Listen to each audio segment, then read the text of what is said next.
पहली बात तो यह है कि मैं अपनी जानिब से कल जो 7 अमरनाथ यात्रियों को बेदर्दी से जो गोली मारकर उनको हलाक कर दिया गया, इसकी मैं शदीद अल्फाज में मजम्मत करता हूँ और किसी को भी अख्तियार नहीं है कि इस तरह की हरकत करे।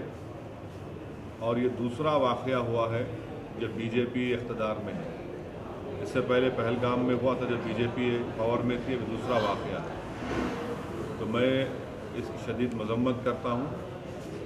और दूसरी बात यह है कि लश्कर-ए-तैयबा 2008 में जिस तरह का ब्लॉकेड हुआ, उस तरह के हालात पैदा करने की कोशिश कर रहा है।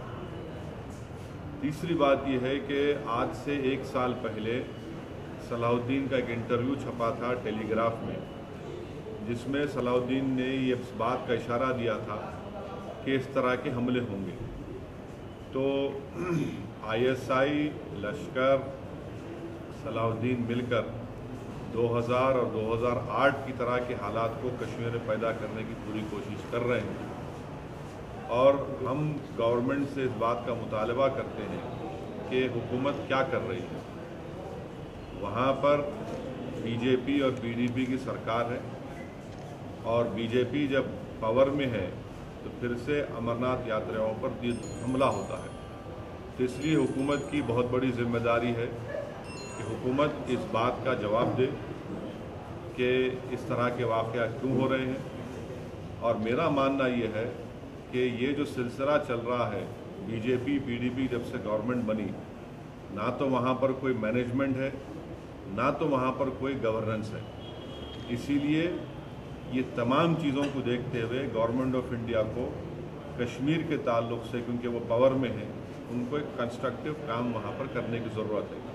और आखिर में मैं ये कहूँगा कि जो लोग इन मासूम हिंदुस्तानियों के हलाकत की सियासत कर रहे हैं वो ना करें, क्योंकि 2002 में भी हमने देखा कि क्या हुआ।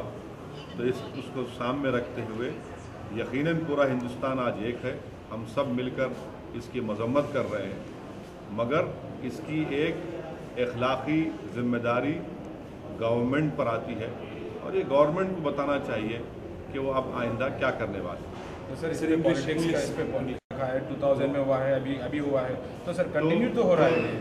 बिल्कुल ये दूसरा वाक़या है जो अमरनाथ यात्री जो जिसमें मारे गए हैं, जिसमें टेररिस्ट ने हमला किया है। उस वक्त भी बीजेपी पावर में थी, आज भी बीजेपी पावर में है, स्टेट में भी बीजेपी की सरकार है। तो इसलिए ये सवाल करना ज़रूरी है कि अब और उनके सेफ्टी इंतज़ामात के लिए बीजेपी क्या करने वाला है कि कल एक शर्मा नामी शख्स को मुजफ्फरनगर से पकड़ा गया और ये कहकर कि उसका ताल्लुक़ लश्कर-ए-तैयबा से है। तो ये भी एक इम्पॉर्टेंट ज़रूरी सवाल है जिसका जवाब हुकूमत को देना पड़ेगा।